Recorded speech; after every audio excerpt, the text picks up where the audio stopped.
Nessa última aula, nós vamos falar de novas tecnologias que estão sendo propostas, algumas já introduzidas nos sistemas de distribuição, para melhorar o desempenho da rede, principalmente com a presença de geração distribuída. Essas novas tecnologias são reunidas dentro de um guarda-chuva, digamos assim, das chamadas smart grids, ou redes inteligentes, né?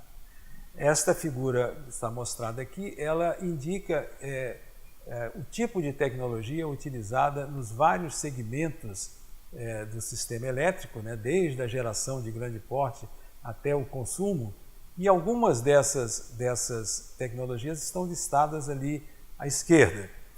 Por exemplo, a infraestrutura avançada de medição, constituída pelos smart meters, né?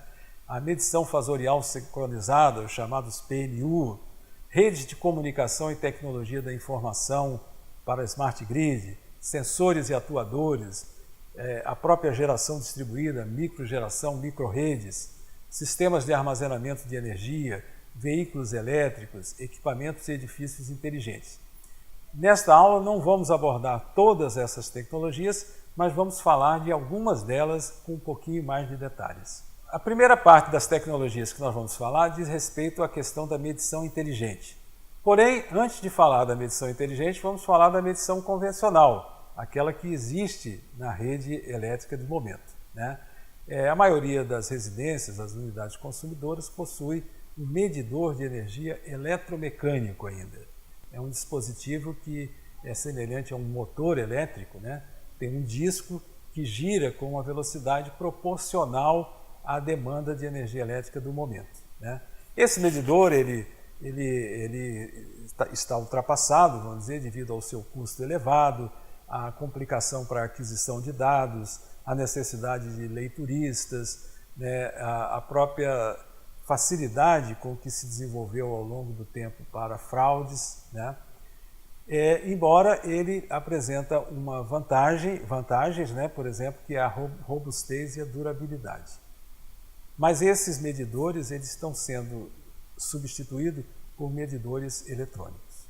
O medidor eletrônico ele é uma evolução natural do medidor eletromecânico, onde aquele motor elétrico foi substituído por um circuito eletrônico que processa os sinais medidos de corrente e tensão da rede elétrica. Em princípio, ele realiza a mesma função do medidor eletromecânico, que é medir a quantidade de energia que passa por esse medidor durante um período de tempo, normalmente um mês, o quilowatt-hora consumido durante um mês. Os mais avançados também possuem um módulo de comunicação, que permite que as informações obtidas por esse medidor eletrônico sejam transmitidas automaticamente a um centro de medição, evitando com isso a necessidade do leiturista. O uso de medidores eletrônicos permitiu o estabelecimento de sistemas automáticos de medição, chamados de ANR, na sigla em inglês, né? São sistemas, então, de telecomunicação que conectam os medidores eletrônicos a centros de medição na empresa de distribuição. Desta forma, então, as medidas das grandezas elétricas são transmitidas automaticamente para o centro de medição e lá processadas e já produzem, então, um consumo de energia mensal de cada consumidor e podem até produzir exatamente a conta que ele deve pagar, né? Com isso, automatizando o processo de medição e de faturamento das empresas.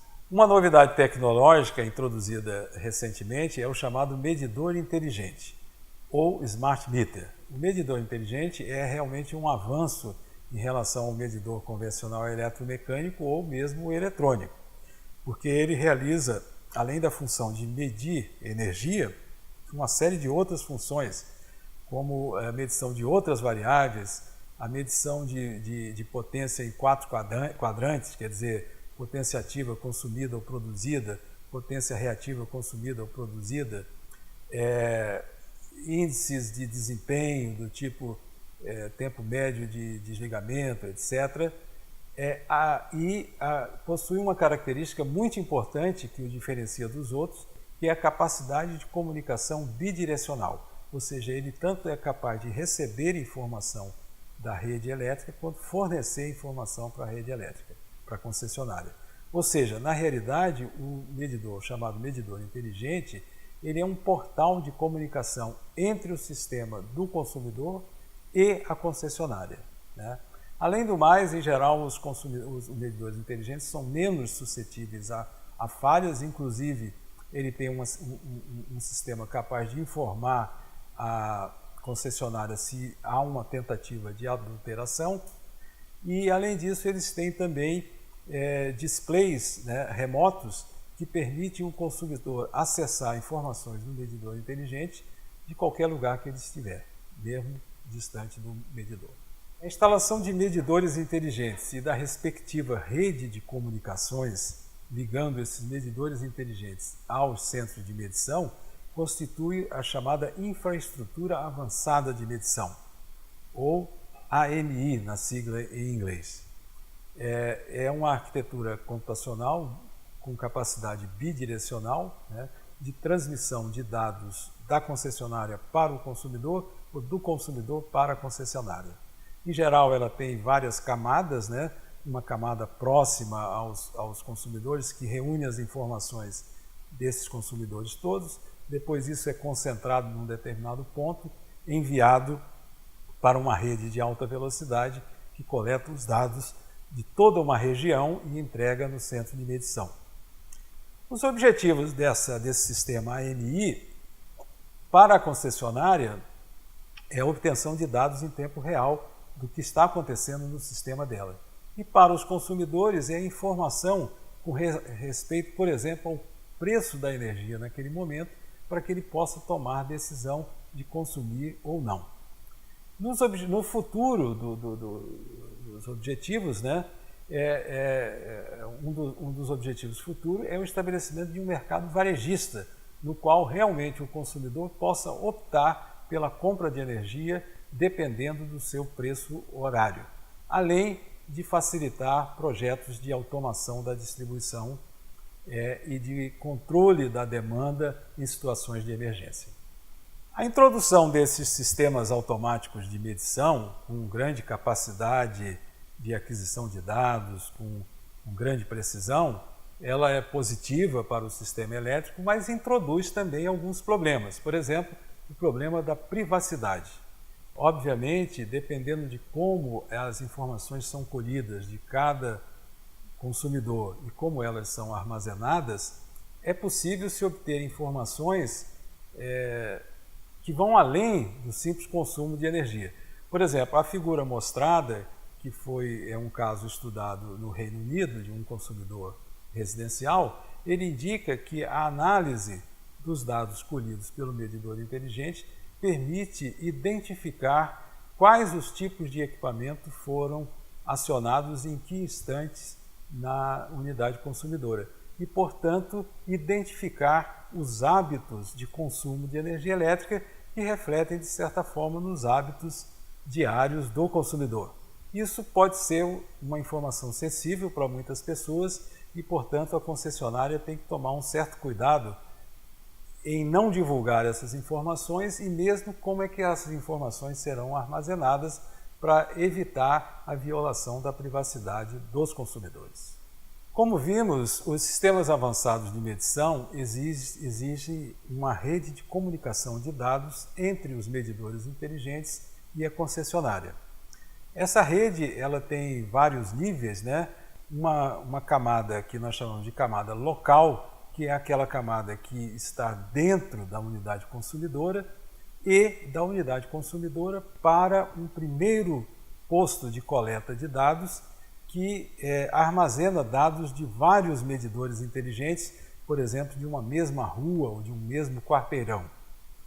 Bom, depois nós vamos ter uma camada de rede de comunicação intermediária que coleta os dados desses vários postos de armazenamento intermediário e transmite esses dados para a chamada Wide Area Network, que é a grande rede de comunicação da concessionária, uma rede de alta velocidade e capaz de transmitir dados até o centro de controle. As necessidades de desempenho de cada uma dessas redes é diferente.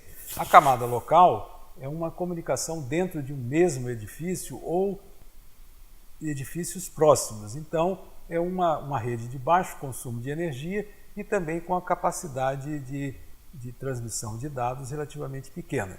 Depois nós temos a camada intermediária, que é uma camada que vai exigir um melhor desempenho, porque já trabalha com um volume maior de dados, e finalmente a rede Wide Area Network, essa sim precisa ter um desempenho bastante grande, porque ela vai coletar um volume muito grande de dados. Na figura ao lado, mostramos alguns requisitos de cada uma dessas camadas, né? Por exemplo, no caso da rede local, é uma rede que vai ter um alcance de 1 a 100 metros, com uma capacidade de transmissão de dados de 1 a 100 kilobits por segundo. Já a intermediária variaria a distância de 100 metros a 10 quilômetros, uma capacidade de transmissão de 100 kilobits por segundo até 10 megabits por segundo. E, finalmente, a camada Wide Area, onde podemos ter de 10 a 100 quilômetros de distância, uma área muito grande, e aí com capacidades de 10 megabits por segundo até 1 gigabit por segundo. Então, esses são normalmente os tipos de redes de comunicação que são usados num sistema avançado de medição. Nesta figura, as bolinhas vermelhas representam os medidores inteligentes e as respectivas redes locais transmitindo a informação desses medidores àquela camada intermediária de redes. Depois, essa camada intermediária, as informações são concentradas em redes do tipo Wide Area de cada região, a qual, por sua vez, é finalmente concentrada numa grande rede que vai levar a informação até o centro de controle. O que essa figura quer mostrar é a quantidade de redes de comunicação que pode existir numa mesma concessionária. Quer dizer, no primeiro nível das redes locais, a quantidade é centenas ou milhares de redes, que depois vai se tornando cada vez um número menor até chegar na grande rede de comunicação global da concessionária, transmitindo todas essas informações para um centro de controle e medição.